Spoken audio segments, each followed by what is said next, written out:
3 things that our listeners should be aware of when it comes to their flooring going into the winter, because your house changes when you turn the air conditioner off and the heat on.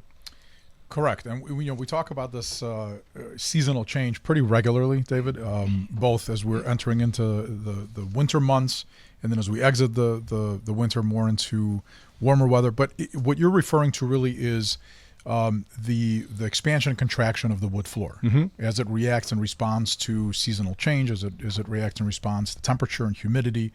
But the question that we're getting asked right now a lot is, I've got company coming over, my floors look a little, not so great. Yeah. What do I do? And then more importantly, once they leave, what do I do once they leave? How do we maintain? So, we're educating clients regularly on the phone, in person, in people's homes. So I thought it would be a great opportunity here to discuss what those top 3 things are. And it's really simple. It's really, really simple, David. So the main thing that we want to advocate for here is the use of vacuums. And I don't mean the vacuums that you would use on a carpeted floor. I'm talking about just suction-only type vacs, where you want to basically remove as much debris off the floor as you can before you clean them. Like a Dyson?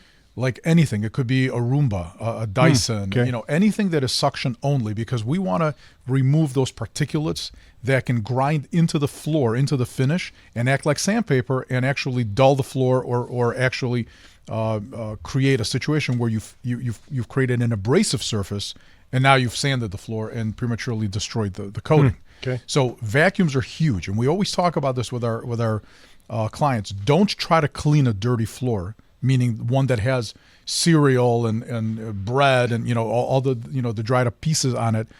Vacuum that up first, or you could dry mop it. You could take a regular dry mop, go through, pick all that up, sweep the floor if you have to, get rid of all of that debris.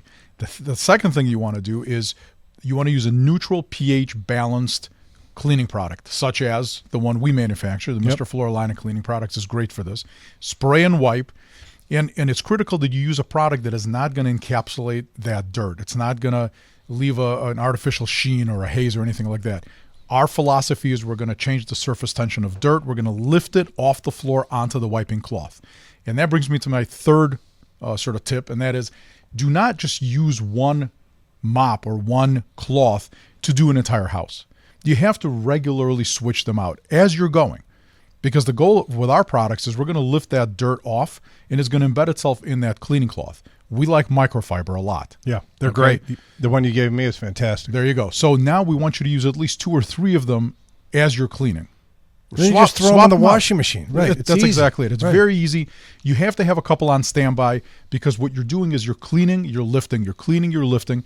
We're not looking to push that dirt up against the baseboard or up against a cabinet or up against, wherever, up against a piece of furniture. We want to physically lift it off the floor. If we can successfully do that with multiple cloths in our cleaning system, your floors will be great before and certainly great after the company leaves, because you'll repeat that same process. And if you do that regularly, David, you've seen it yourself with your own wood floors. And it doesn't have to just be wood. It could be vinyl. It could be, tile. We have 6, as you know, we have 6 products in our lineup. It's really very easy. It's a spray and wipe type system.